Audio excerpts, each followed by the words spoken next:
I can imagine the atmosphere where you are currently stationed. But before we come to what's happening at the military cemetery, you were also at the State House, the forecourt of the State House for the Islamic prayers before interment, which is about or scheduled to happen pretty shortly. Can you tell us what happened at the State House today when you got there? Well, per Islamic practice, the activity or the scheduled event at the State House today was very brief. Essentially, the most important activity that took place at the State House earlier was the performance of the Janaza prayer, a prayer that is performed by Islamic rites for the deceased before they are finally interred.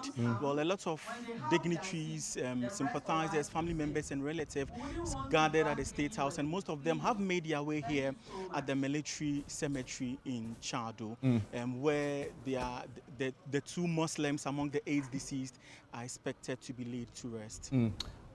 Interesting. Can you tell us what is happening currently at the military cemetery where you are currently stationed?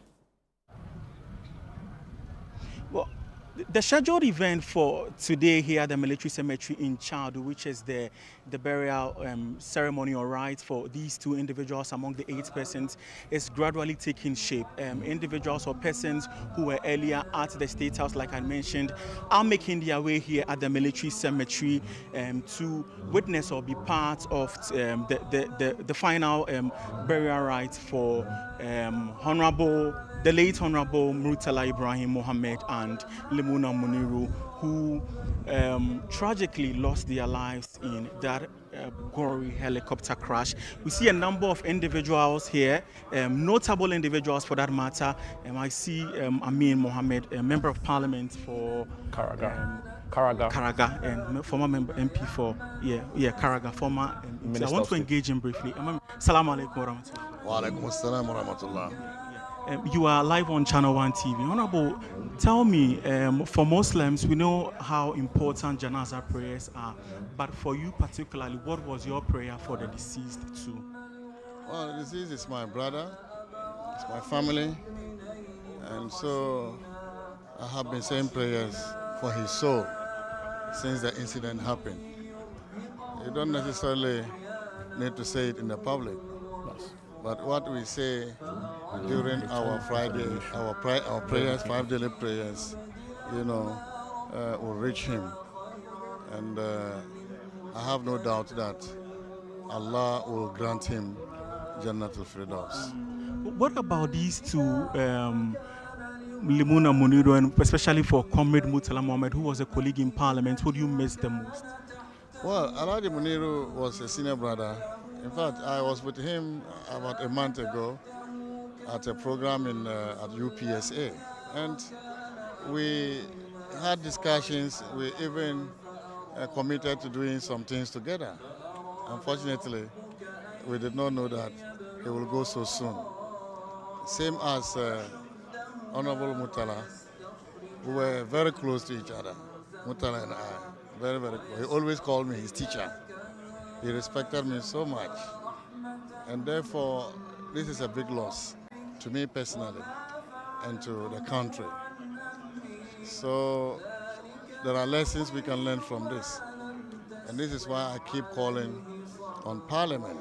Apart from the inquiry which the Ghana Armed Forces have launched, I call on Parliament to set up a parliamentary inquiry so that we can learn lessons to avoid the occurrence of such an accident, particularly accident of that magnitude happening again in Ghana. Finally, Honorable, how should the country preserve the legacies of these individuals who lost their lives in the service of duty? Their legacies are already preserved, in my view, in the services they have delivered to our country. They have done so many things across different sectors. The former Minister for Defense, the former Minister for Environment, and the military officers have contributed to the development of this country. And that will stand testimony to their legacy. I have no doubt about that. Also, you can see our country is united in these difficult, trying circumstances. We are united. People from different walks of life, from different political parties, are together mourning them. And that unity they have brought, that for once everything stopped still, to mourn them and to see them off, with dignity. That alone, in my view, stand in their name. And this is why I believe that they will continue to be in our souls. Thank you very much.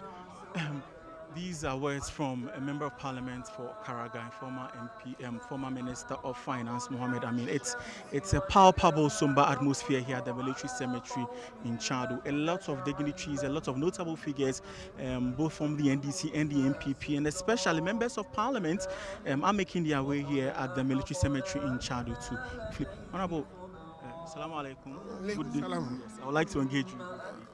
You are live on ChannelOne TV. Okay. Honorable, your message to the bereaved family first and foremost. Wow.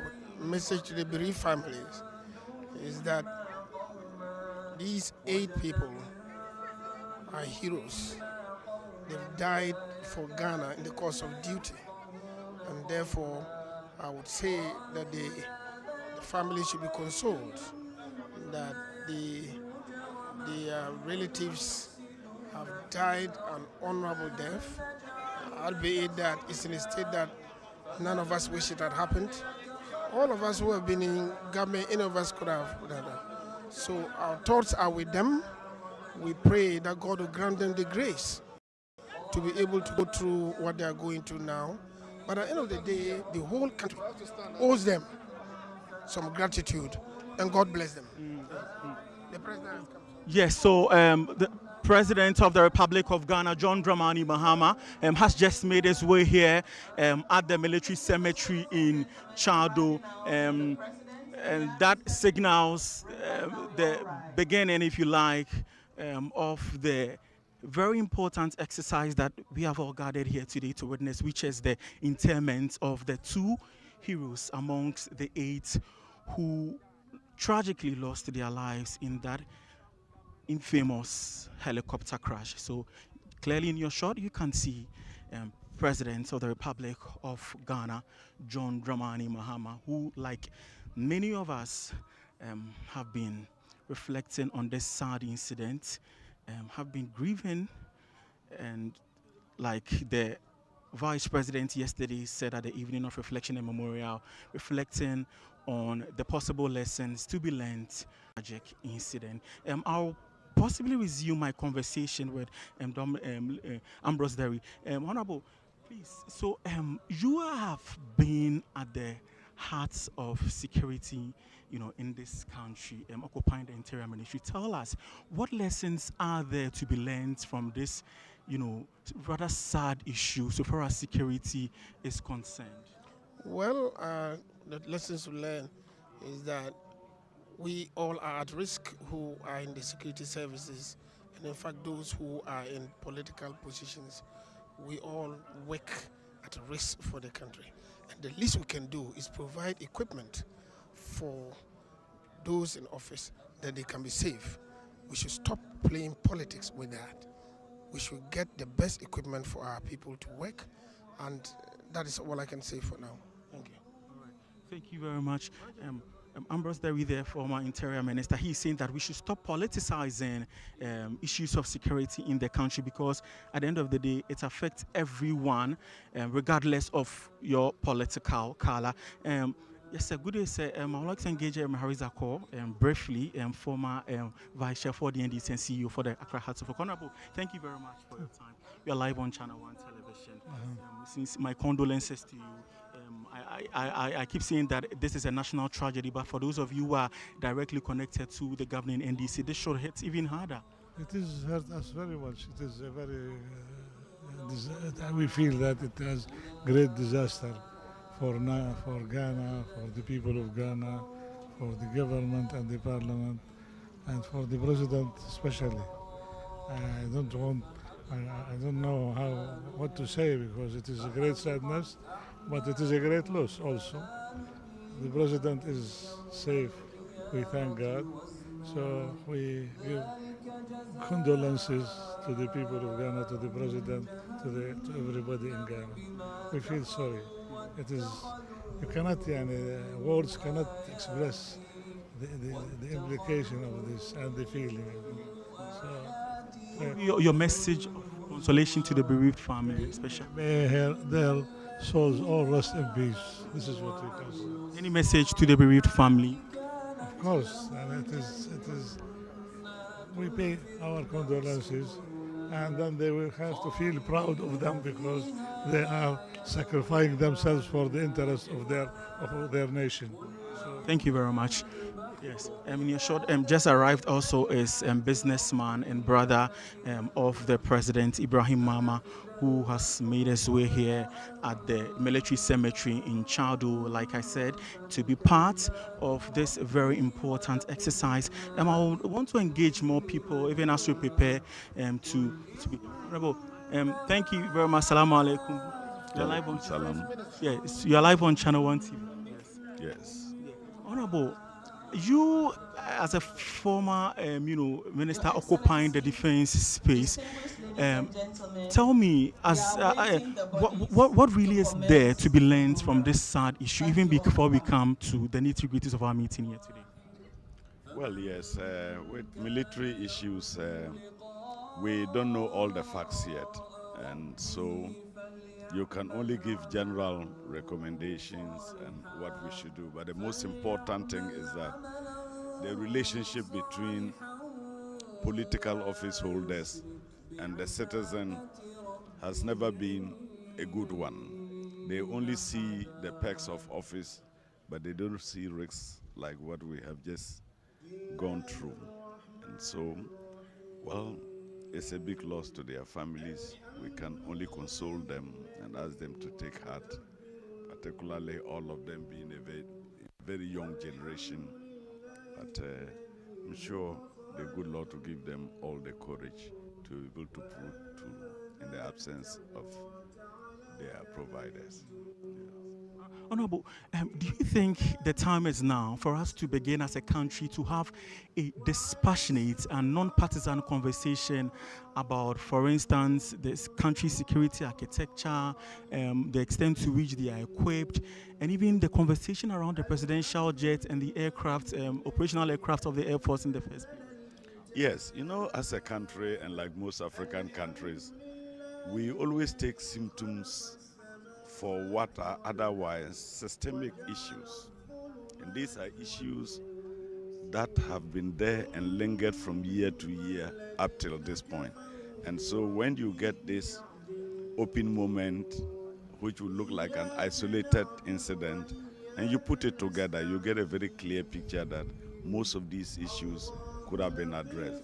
But we'll await the details, and that will give us the opportunity for those who have served in the security agencies, to also offer what we think are remedial measures and to make sure we don't lose one too many in the future. Thank you. Thank you very much, Honorable. So yes, conversations about the need to have a dispassionate conversation and non-partisan conversation about the country's security architecture and safety in the first place, giving into consideration the state of the presidential jet, for instance, is indeed one that needs to be had. I also see that the Minister for the Interior, Member of Parliament for Asawase, Honorable Mohammed has also made his way here at the military cemetery in Chadu to witness or be part of the final burial ceremony for the two fallen heroes,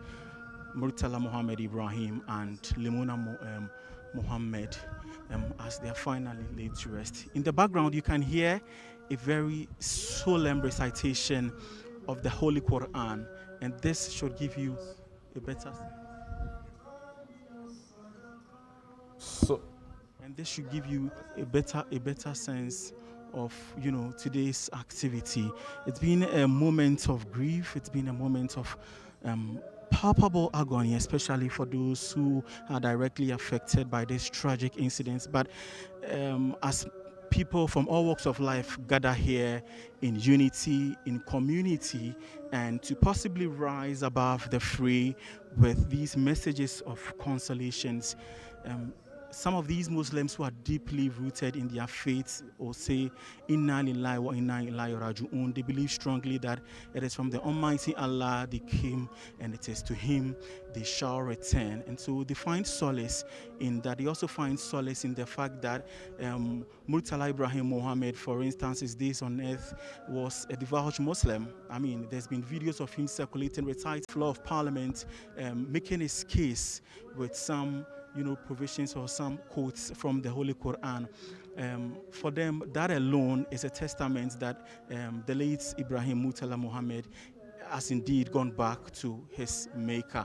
So, Jude, if you can still hear me in the studios, a lot of people have thrown here at the military cemetery in Chadu. Yeah. I wanted to find out from you if you've seen the family both at the Islamic prayer and where you are stationed currently, where burial will take place shortly. Have you cited family members of both of these gentlemen about to be buried? Hello, Jude. I didn't quite get you. Fawz, I'm asking if you've cited the family members of Dr. Ibrahim Murtala and Alhaji Muniru Limuna. Yes. I've cited a number of them. In fact, the inscriptions or the demarcations on the canopies clearly indicate where the family members are seated. I would want to go closer to them to possibly engage them. Some of these relatives, I see if the cameraman could quickly come by. Assalamu alaikum. Yes, please. My name is Fawz Masaudi. You are live on ChannelOne TV. Please tell me your name, and I see you are a family member too. Who exactly? So talk to my brother. Okay, Assalamu alaikum.